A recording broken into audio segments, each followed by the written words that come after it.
ഈ ദേവതകളെയെല്ലാം വൈദിക സമ്പ്രദായത്തിലേക്ക് സന്നിവേശിപ്പിച്ചുകൊണ്ട് അതിന് വേറൊരു തലം കൊടുക്കാൻ ബ്രാഹ്മണിക്കലായിട്ടുള്ള ഒരു സ്ട്രാറ്റജി അവിടെ കൊണ്ടുവന്ന് തങ്ങളുടെ പൂർവികർ കള്ളും കോഴിയേക്ക് വെച്ച് ആരാധിക്കുന്ന ഇതൊക്കെ മ്ലേച്ഛവും മോശവുമാണെന്നും ആ സംസ്കൃതത്തിന്റെ ഭാഗമാണെന്നും തിരിച്ചറിഞ്ഞിട്ടോ അവർക്ക് അങ്ങനെ വിദ്യാബോധം ഉണ്ടായിട്ടോ ഇവിടെ പ്രശ്നം വെച്ചാലും പറയും ഇവിടെ ബ്രാഹ്മണരാൽ പൂജിക്കപ്പെട്ടൊരു ദേവതയുണ്ട് എന്നൊരു കഥ അവർ കൊണ്ടുവരും. ആ കഥയിലേക്ക് തങ്ങളുടെ ദേവതയെ കുടിയൊഴിപ്പിക്കപ്പെടുകയും മറിച്ച് പുതിയൊരു ദേവതയ്ക്ക് അവിടെ സ്ഥാനം കൊടുക്കുകയും ചെയ്തതോടുകൂടി തന്റെ ദേവത അന്യാധീനപ്പെട്ടു പോകുന്നു. അവർക്കുണ്ടായിരുന്ന ദേവതകളെയൊക്കെ മോശമാണെന്ന് അവരെ കൊണ്ട് തന്നെ അവരുടെ മനസ്സിൽ തന്നെ ചിത്രീകരിപ്പിക്കുകയാണ് ഇപ്പോൾ യഥാർത്ഥത്തിൽ ചെയ്തു. അതെ, അവരെ കൊണ്ട് തന്നെ ആ ബോധം ഉണ്ടാക്കുകയും മറിച്ച് ഈ ശ്രീകൃഷ്ണനെ കണ്ടാൽ തന്നെ അറിയാം, ശ്രീകൃഷ്ണനെ വരെയും പൂണൂലൊക്കെ ഇടിച്ചിട്ടുണ്ട് ഇല്ലേ?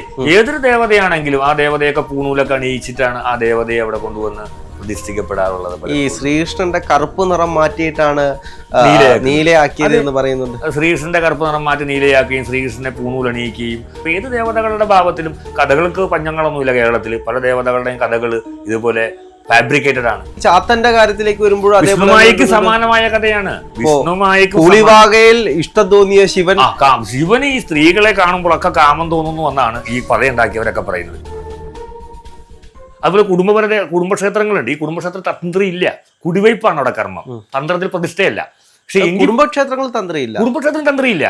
കുടുംബക്ഷേത്രങ്ങളിൽ കുടിവയ്ക്കപ്പെടുന്ന ദേവതയാണ്, കുടിവയ്ക്കലാണ്. അത് അവിടുത്തെ പരമ്പര അനുസരിച്ച് അവിടുത്തെ ഒരു ഗ്രഹനാഥനാണ് കുടിവയ്ക്കപ്പെടേണ്ടത്. പക്ഷെ ഇവർ ചെന്നിട്ട് അവരുടെ അറിവില്ലായ്മയെ ഇവർ സ്വീകരിച്ചുകൊണ്ട് ഇവരവിടെ പോയി സ്വയം പ്രഖ്യാപ തന്ത്രിയായിട്ട് ഇവർ കൊണ്ടുപോയി കൊടുക്കും. ഒരു ഉദാഹരണം പറയുകയാണെന്നുണ്ടെങ്കിൽ ഈ മലബാർ ഭാഗത്ത്, നമ്മുടെ പാലക്കാടിൻ്റെയൊക്കെ ഭാഗത്ത് തന്നെ പലപ്പോഴും ചാത്തൻ അതുപോലുള്ള ദേവതകളുണ്ട്. കരിങ്കുട്ടി ചാത്തൻ, മൂക്കൻ ചാത്തൻ, അങ്ങനെ പുലക്കുട്ടി ചാത്തൻ, ഒരുപാട് ചാത്തന്മാരുടെ ദേവതകളുണ്ട്. കരിങ്കുട്ടി ചാത്തനെ പ്രധാനപ്പെട്ട ഇവിടെയൊക്കെ ആരാധിക്കുന്നത്.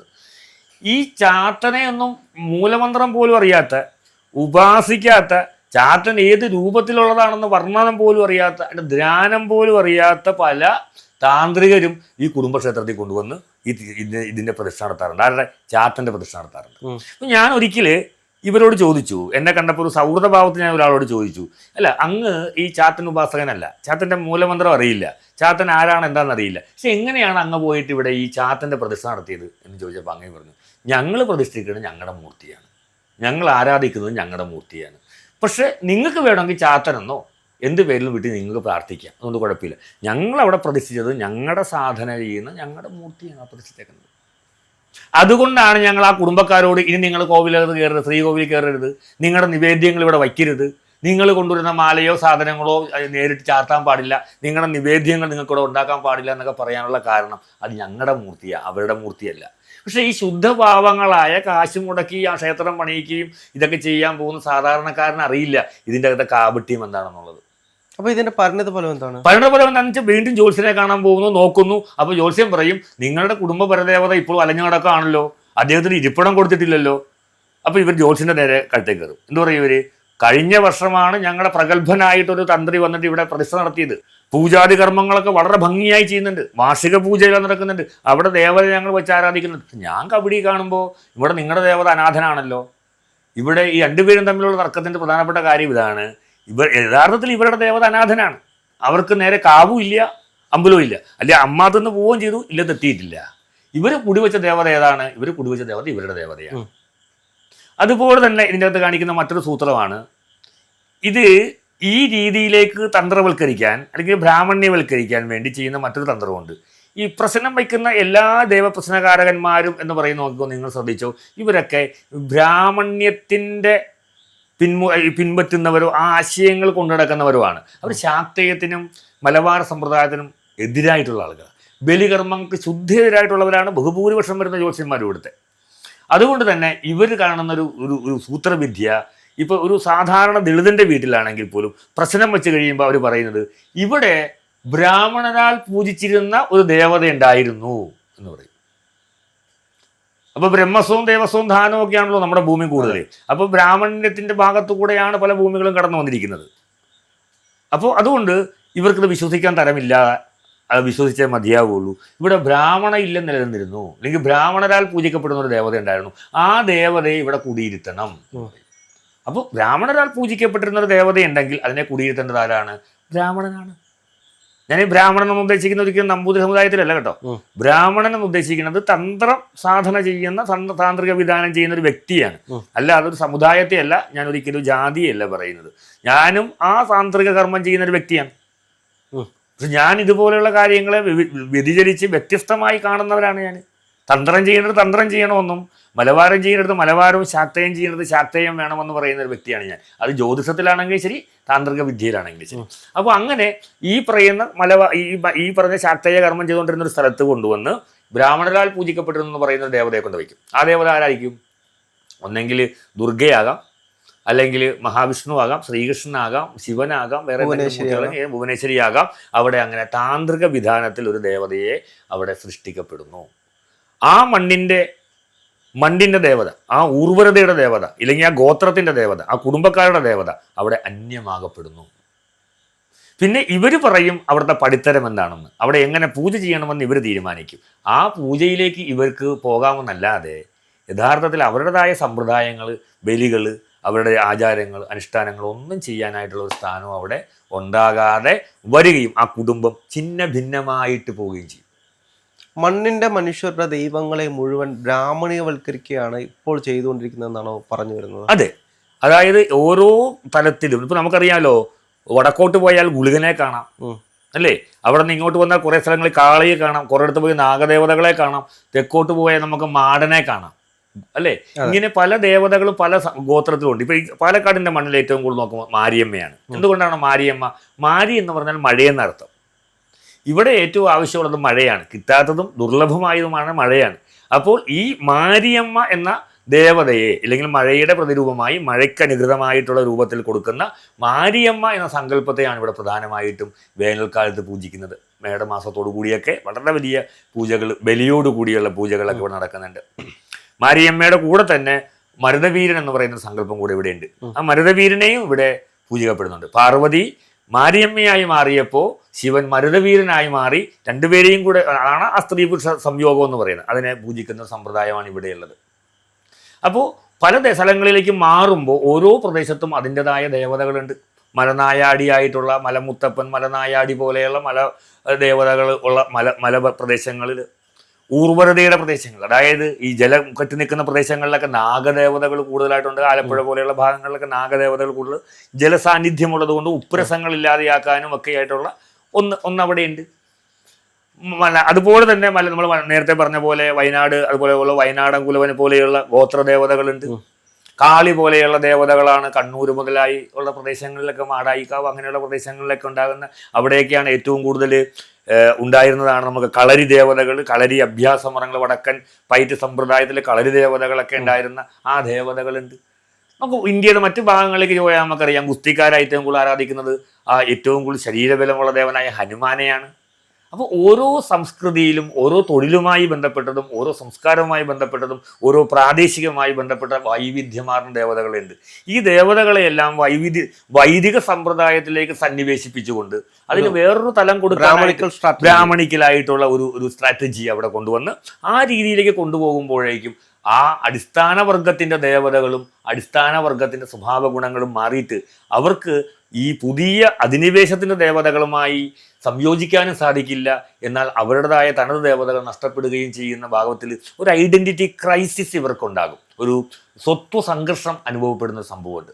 അത് ഈ 936 ശേഷം ഉണ്ടായിട്ടുള്ള ക്ഷേത്രപ്രവേശന വിളംബരത്തോടു കൂടിയാണ് പലപ്പോഴും ഇവരെ ഈ പറയുന്ന സൂപ്രമസി അല്ലെങ്കിൽ ഇവരെ ആര്യൻ വിഭാഗത്തിലേക്ക് അന്വേഷിപ്പിച്ചു കൊണ്ടുപോയത്. പിന്നീട് പലരും അവരെ അതേപോലെ പിന്തുടരുവാനായിട്ട് ശ്രമം നടത്തുകയും തനതായ ക്ഷേത്ര രീതികൾ വേണ്ടെന്ന് വയ്ക്കുകയും സാമ്പത്തികമായി കുറച്ച് ഉയർച്ചയൊക്കെ ഉണ്ടാകുമ്പം ക്ഷേത്രത്തിനും ദേവതകൾക്കും ഒരു ഇത് വേണം, മാറ്റം വേണം എന്ന് ആഗ്രഹിക്കുന്ന പുതിയ തലമുറ തങ്ങളുടെ പൂർവികർ കള്ളും കോഴിയേക്ക് വെച്ച് ആരാധിക്കുന്ന ഇതൊക്കെ മ്ലേച്ഛവും മോശവുമാണെന്നും ആ സംസ്കൃതത്തിൻ്റെ ഭാഗമാണെന്നും തിരിച്ചറിഞ്ഞിട്ടോ അവർക്ക് അങ്ങനെ മിഥ്യാബോധം ഉണ്ടായിട്ടോ അവർ പുതിയ ദേവതയിലേക്ക് തങ്ങളുടെ ദേവതകളെ സന്നിവേശിപ്പിക്കാൻ വേണ്ടി ശ്രമിക്കുകയും അതിൽ ഈ കറുത്ത അച്ഛന്മാരെയും കറുത്ത ദേവതകളെയും കറുത്ത ദേവന്മാരെയും പുച്ഛമായി വെളുത്ത ദേവതകളെയും വെളുത്ത ആ സമ്പന്ന ആയിട്ടുള്ള ദേവതകളെ കൊണ്ടുവന്ന് പ്രതിഷ്ഠിക്കുകയും ചെയ്യുമ്പോൾ ദേവതകൾക്ക് രൂപഭാവം മാറുന്നു. അതിനനുയോജ്യമായിട്ട് നമ്മുടെ ജ്യോതിഷന്മാരും മറ്റുമൊക്കെ അതിനനുയോജ്യമായിട്ടൊരു മാറ്റം ഉണ്ടാക്കുന്നു. അവർ ഈ 2-3 തിയറികൾ എവിടെ പ്രശ്നം വെച്ചാലും പറയും ഇവിടെ ബ്രാഹ്മണരാൽ പൂജിക്കപ്പെട്ടൊരു ദേവതയുണ്ട് എന്നൊരു കഥ അവർ കൊണ്ടുവരും. ആ കഥയിലേക്ക് തങ്ങളുടെ ദേവതയെ കുടിയൊഴിപ്പിക്കപ്പെടുകയും മറിച്ച് പുതിയൊരു ദേവതയ്ക്ക് അവിടെ സ്ഥാനം കൊടുക്കുകയും ചെയ്തതോടുകൂടി തൻ്റെ ദേവത അന്യാധീനപ്പെട്ടു പോകുന്നു. അതിനൊപ്പം തൻ്റെ കുടുംബവും അന്യാധീനപ്പെട്ടു പോകുന്നു. അത് കറുത്ത ദേവത എന്തോ ഒരു മോശപ്പെട്ട ദേവതയും വെളുത്ത ദേവത എന്തോ നല്ലൊരു ദേവതയും. അത് നമ്മുടെ മനോഭാവമാണല്ലോ. എനിക്കൊന്നു ഇപ്പോ കേരളത്തിലെ സാധാരണ നേരത്തെ ഉണ്ടായിരുന്ന ഇപ്പോഴുമുള്ള മനുഷ്യ ജനതയെ എടുത്തു നോക്കിക്കഴിഞ്ഞാൽ അവരുടെ നിറത്തിൽ ഒരു കറുപ്പ് ഉള്ളൊരാളുകളാണ്. അപ്പോൾ അവർക്കുണ്ടായിരുന്ന ദേവതകളെയൊക്കെ മോശമാണെന്ന് അവരെ കൊണ്ട് തന്നെ അവരുടെ മനസ്സിൽ തന്നെ ചിത്രീകരിപ്പിക്കുകയാണ് ഇപ്പോൾ യഥാർത്ഥത്തിൽ ചെയ്തിട്ടുള്ളത്. അതെ, അവരെ കൊണ്ട് തന്നെ ആ ബോധം ഉണ്ടാക്കുകയും മറിച്ച് ഇതാണ് ഏറ്റവും നമ്മളൊരു ആര്യൻ സൂപ്രമസി തിയറി എന്നൊക്കെ പറയുന്ന പോലെ ആ ഒരു ഭാഗത്തിലേക്ക് കൊണ്ടുവന്ന് ദേവതകളെ തന്നെ മാറ്റിക്കൊണ്ടു പോകുന്ന ഒരു ഭാഗത്തേക്കാണ്. നമുക്ക് വെറുതെ നോക്കാനറിയാം. ഇപ്പൊ ഇവിടെ ഇരിക്കുന്ന ഈ ശ്രീകൃഷ്ണനെ കണ്ടാൽ തന്നെ അറിയാം, ശ്രീകൃഷ്ണനെ വരെയും പൂണൂലൊക്കെ ഇടിച്ചിട്ടുണ്ട് ഇല്ലേ? ഏതൊരു ദേവതയാണെങ്കിലും ആ ദേവതയൊക്കെ പൂണൂലൊക്കെ അണിയിച്ചിട്ടാണ് ആ ദേവതയെ അവിടെ കൊണ്ടുവന്ന് പ്രതിഷ്ഠിക്കപ്പെടാറുള്ളത്. ഈ ശ്രീകൃഷ്ണന്റെ കറുപ്പ് നിറം മാറ്റിയിട്ടാണ് നീലയാക്കിയത് എന്ന് പറയുന്നുണ്ട്. ശ്രീകൃഷ്ണന്റെ കറുപ്പ് നിറം മാറ്റി നീലയാക്കുകയും ശ്രീകൃഷ്ണനെ പൂണൂലണിയിക്കുകയും അങ്ങനെ ശ്രീകൃഷ്ണനെ ശുദ്ധനമായിട്ടുള്ള പിന്നെ ഈ പറഞ്ഞ പാൽപ്പായസവും മറ്റുമൊക്കെ കഴിക്കുന്ന ഒരു ദേവനാക്കി മാറ്റുകയൊക്കെ ചെയ്യുന്ന ഒരു സമ്പ്രദായം അതിനനുസരിച്ചമായ കഥകളും ഒക്കെ ഉണ്ടാക്കിയിട്ടുണ്ട്. അപ്പോൾ ഏത് ദേവതകളുടെ ഭാവത്തിലും കഥകൾക്ക് പഞ്ഞങ്ങളൊന്നുമില്ല. കേരളത്തിൽ പല ദേവതകളുടെയും കഥകൾ ഇതുപോലെ ഫാബ്രിക്കേറ്റഡ് ആണ്, ഉണ്ടാക്കിയെടുത്ത കഥകളാണുള്ളത്. എല്ലാ ദേവതകളും ഏത് ദേവതയുടെ കാര്യം നോക്കിയാലും നമുക്ക് കാണാം. പ്രത്യേകിച്ച് ശബരിമല അയ്യപ്പന്റെ കഥകൾ പോലും ഇതുപോലെയുള്ള സാധനങ്ങൾ. അയ്യപ്പനെ സംബന്ധിച്ച് 1000 കഥകളാണുള്ളത്. അയ്യപ്പൻ എന്ന് പറയുന്ന ദേവത ഇപ്പൊ നമുക്ക് നോക്കാമല്ലോ, ശിവന്റെ കുടുംബ ചിത്രത്തിന്റെ മുമ്പിൽ ഒരിക്കലും അയ്യപ്പനോട് വന്നിട്ടില്ല. അയ്യപ്പൻ എന്ന് പറയുന്ന ഒരു ദേവനെ കുറിച്ചിട്ട് ഒരിടത്തും തന്നെ ഈ നമ്മുടെ പുരാണങ്ങളിലൊന്നും തന്നെ ഈ അയ്യപ്പനെ കുറിച്ചിട്ട് ഒരു പാട്ടോ കേൾക്കുകയോ ഒന്നും തന്നെ ഇല്ല.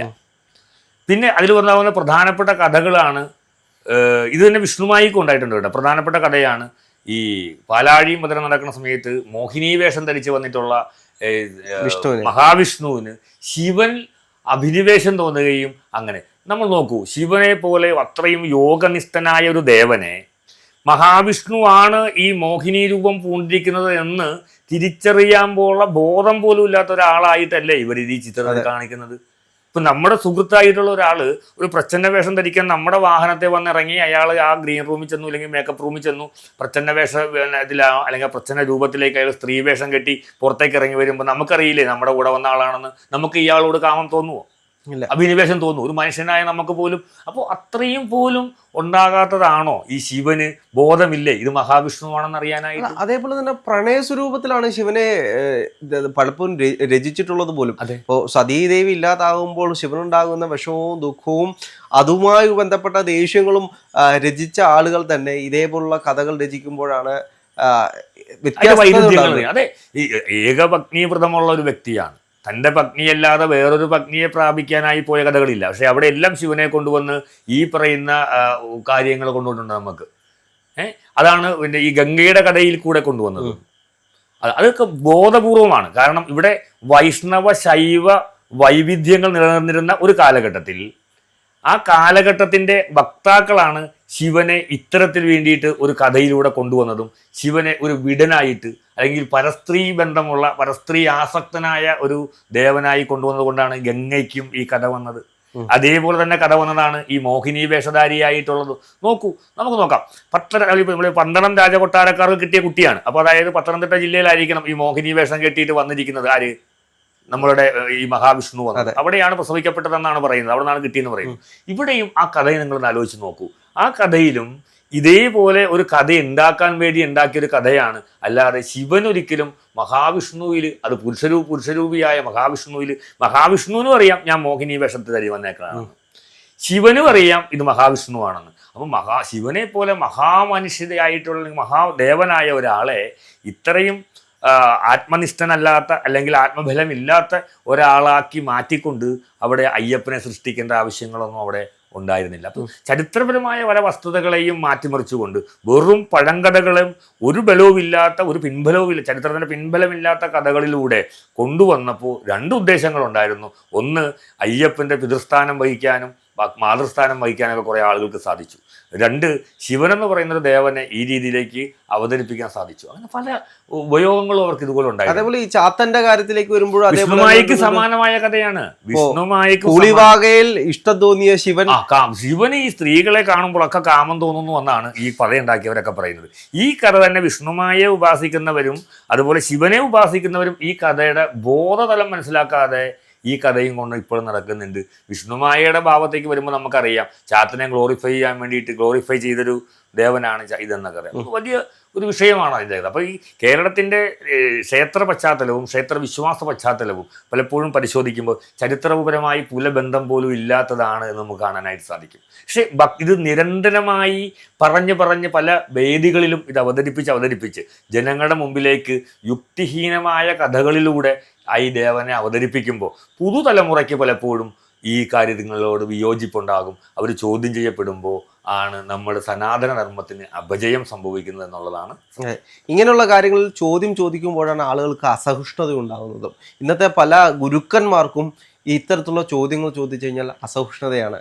ഞങ്ങളുടെ മതത്തെ ചോദ്യം ചെയ്യാൻ വളർന്നു എന്നുള്ള രീതിയിലേക്ക്, മതഗ്രന്ഥങ്ങളെ ചോദ്യം ചെയ്യാൻ വളർന്നു എന്നുള്ള രീതിയിലേക്ക് പല ആളുകളും, ഇപ്പോൾ ചില രാഷ്ട്രീയ നേതാക്കന്മാരാണ് യഥാർത്ഥത്തിൽ ഇതിനെയെല്ലാം വളച്ചൊടിക്കുന്ന രീതിയിൽ സംസാരിക്കുന്നത്. അത് തികച്ചും തെറ്റായിട്ടുള്ളൊരു കാര്യം തന്നെയല്ലേ? ചോദ്യങ്ങളെ ഭയപ്പെടുന്നതാണ്. ഈ ചോദ്യങ്ങൾക്ക് ഉത്തരം പറയുമ്പോൾ തങ്ങളുടെ സ്ഥാനങ്ങൾ നഷ്ടപ്പെട്ടു പോകുമെന്ന് അവർക്ക് നന്നായിട്ട് അറിയാം.